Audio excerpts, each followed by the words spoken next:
Everybody good morning. आइए आज हम लोग फिजिक्स का एक मज़ेदार टॉपिक लेकर के आमने सामने हैं। बड़ा इंटरेस्ट है, बड़ा इम्पोर्टेंट भी है। 10th के सिलेबस से बिलोंग करता है, इलेक्ट्रिसिटी से बिलोंग करता है।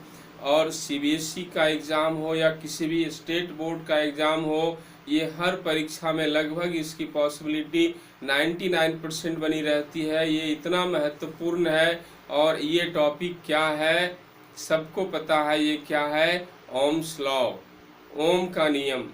ओम का नियम, आइए इंटरेस्ट लेते हैं इस नियम का। बड़े आराम से पढ़ते हैं, इसको सीखते हैं कि ये क्या है, ये इसका स्टेटमेंट क्या कहना है, इसका किस बात को कही जा रही है ओम्स लॉ के रूप में।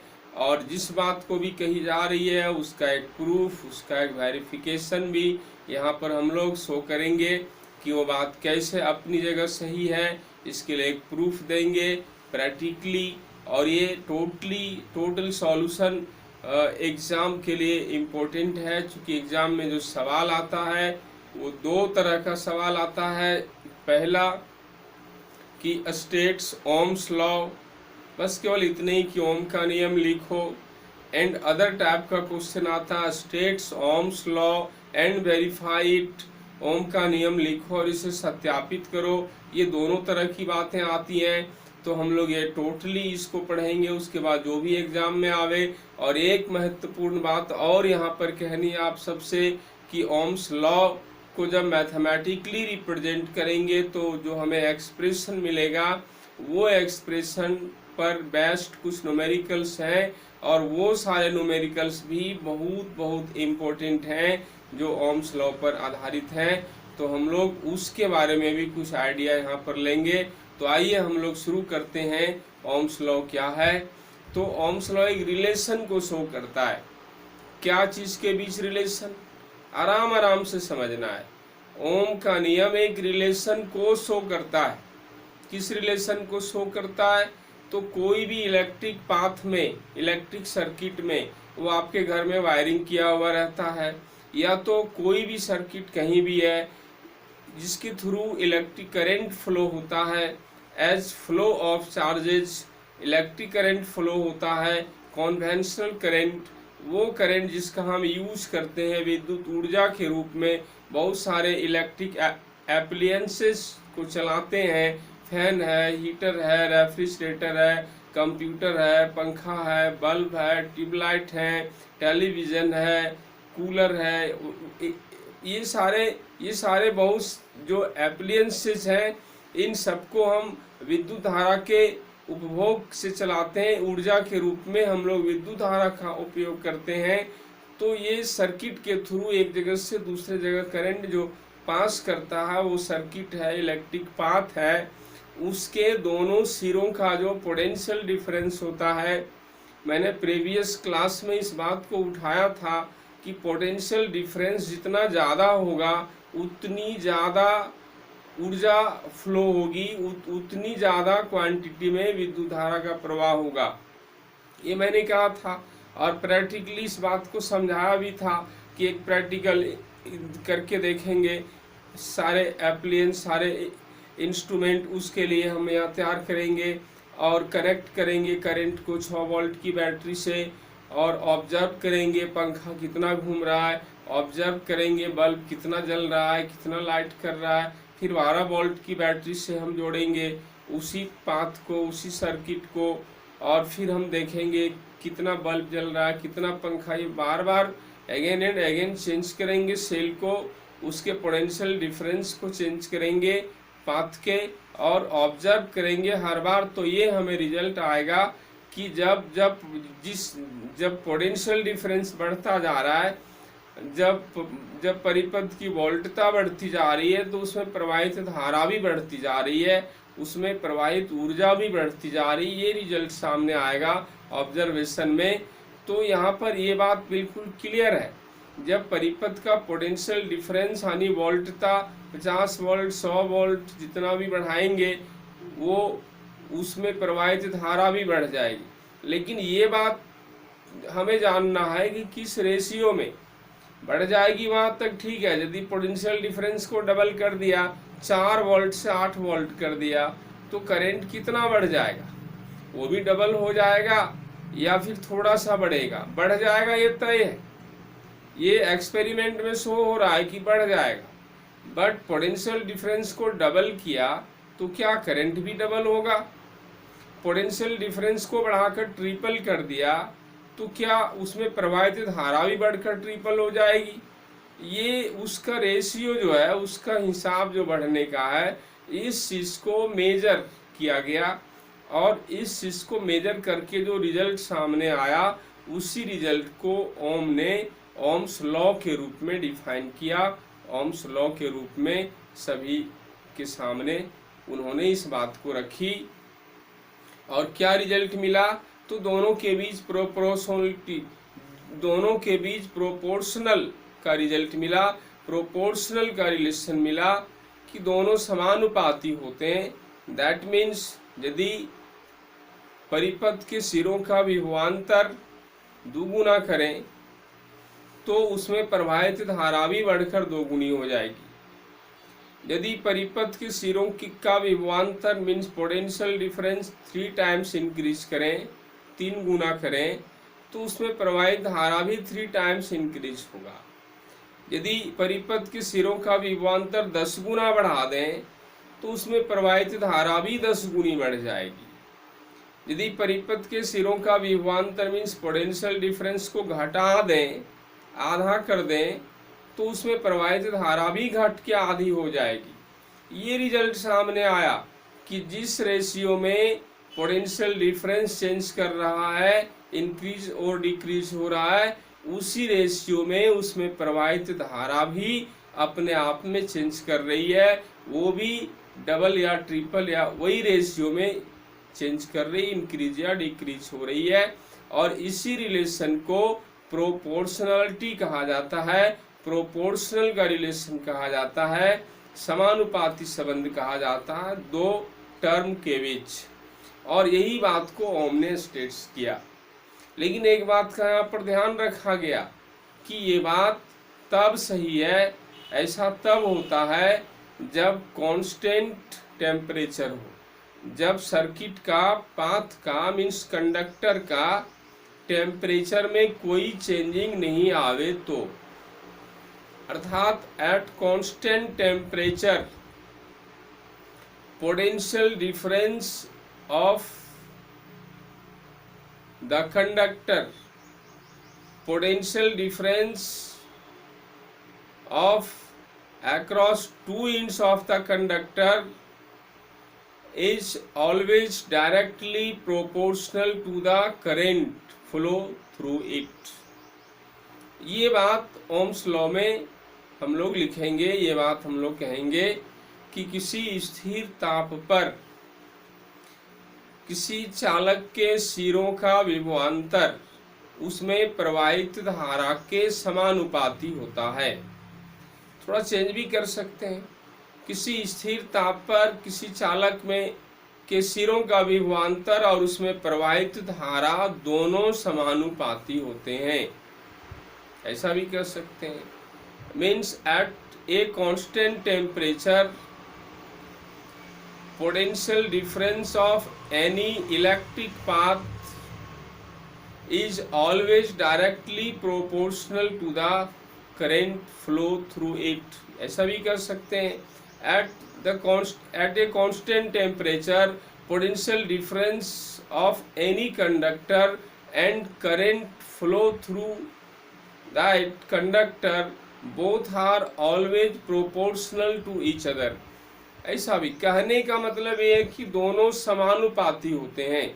और इसी बात को हम लोग यहाँ ओम्स लॉ के रूप में लिखेंगे और इसी बात को गणित में चेंज करेंगे, मैथमेटिकली रिप्रेजेंट करेंगे, तो हमें एक सूत्र मिलेगा, हमें एक एक्सप्रेशन मिलेगा और वो एक्सप्रेशन क्या होगा उसको भी हम लोग यहाँ देखेंगे। तो आइए हम लोग यहाँ पर लिखते हैं और इस बात को बड़े आराम ढंग से बड़े इसको रिवीजन करना है, अगेन एंड अगेन स्टूडेंट को प्रिपेयर करना है। टॉपिक एग्जाम के लिए इम्पोर्टेंट है इस लिहाज से। तो आइए ओम्स लॉ को यहाँ पर हम लिखते हैं। Ohm's law at a constant temperature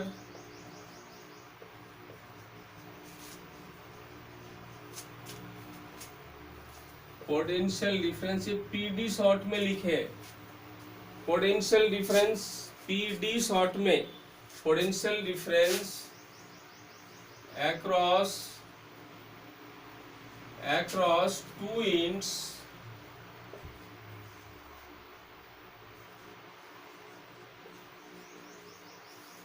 of the conductor, conductor की जगह पाथ भी लिख सकते हैं,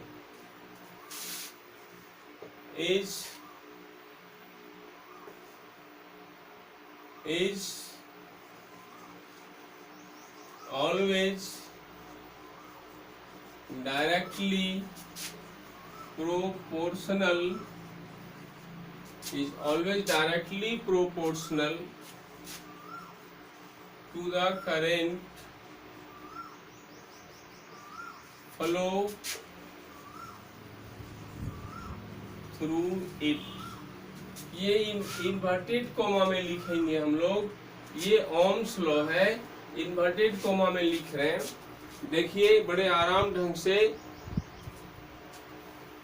एट ए कांस्टेंट टेम्परेचर या एट एनी कांस्टेंट टेम्परेचर कर दीजिए, कोई भी स्थिर ताप पर, टेम्परेचर चाहे 20 डिग्री सेल्सियस हो, 30 डिग्री सेल्सियस हो, 50 डिग्री सेल्सियस हो, पर वो चेंज नहीं करे, वो वेरी नहीं करे, वो वही टेम्परेचर रहे, उस केवल पोटेंशियल डिफरेंस चेंज करे तो करंट भी चेंज होगा।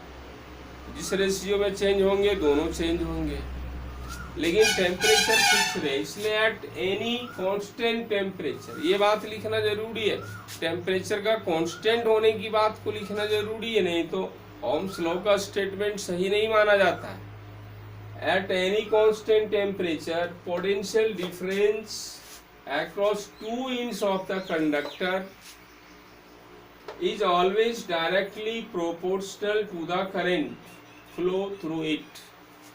और इस तरह से हम लोग हिंदी में लिखेंगे, हिंदी वालों के लिए हम यहाँ बोल दे रहे हैं कि किसी परिपथ के सिरों का विभवांतर उसमें प्रवाहित धारा के समानुपाती होता है यदि उसका ताप नहीं बदले। बाद में भी कह सकते हैं कि यदि उसका ताप नहीं बदले, शुरू में भी कह सकते हैं किसी स्थिर तापमान पर किसी चालक के सिरों का विभवांतर उसमें प्रवाहित धारा के समानुपाती होता है। ये बात हिंदी वाले नोट कर लेंगे। और आइए हम लोग इसको अब चेंज करते हैं, एक मैथमेटिक्स टर्म में क्या चेंज हो करके मिलेगा वो बात यहाँ पर देखते हैं। चेंज हो करके हम यहाँ पर कंसीडर कर रहे हैं कि पोटेंशियल डिफरेंस V वोल्ट है and current I ampere flow हो रहा है। यहाँ पर कंसीडर कर रहे हैं if potential difference of the conductor of the path या कंडक्टर जो भी लिखेंगे is V volt and current flow through it is I ampere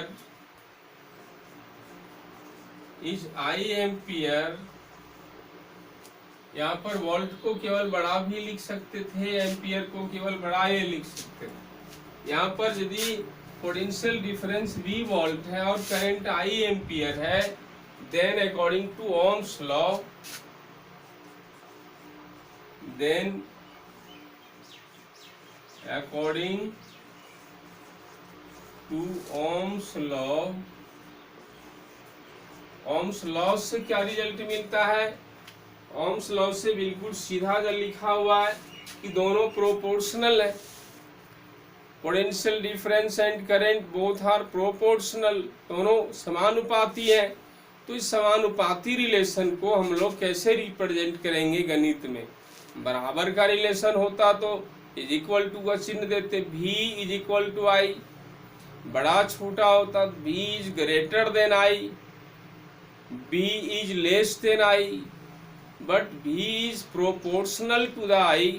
ये प्रोपोर्शनल का जो रिलेशन है उसको हम मैथमेटिकली कैसे शो करेंगे, तो उसके लिए एक सिंबल है।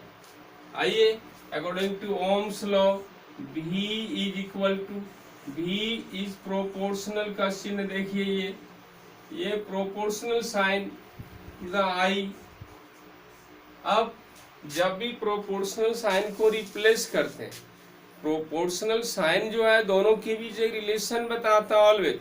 किसी वैल्यू को, किसी क्वांटिटी को फैक्ट ये कैलकुलेट नहीं करता, एक डिपेंडेंसी है, दोनों के बीच एक डिपेंडेंसी कि वेरी करेंगे तो दोनों, और दोनों सेम रेशियो में, ये बात बता रहा है।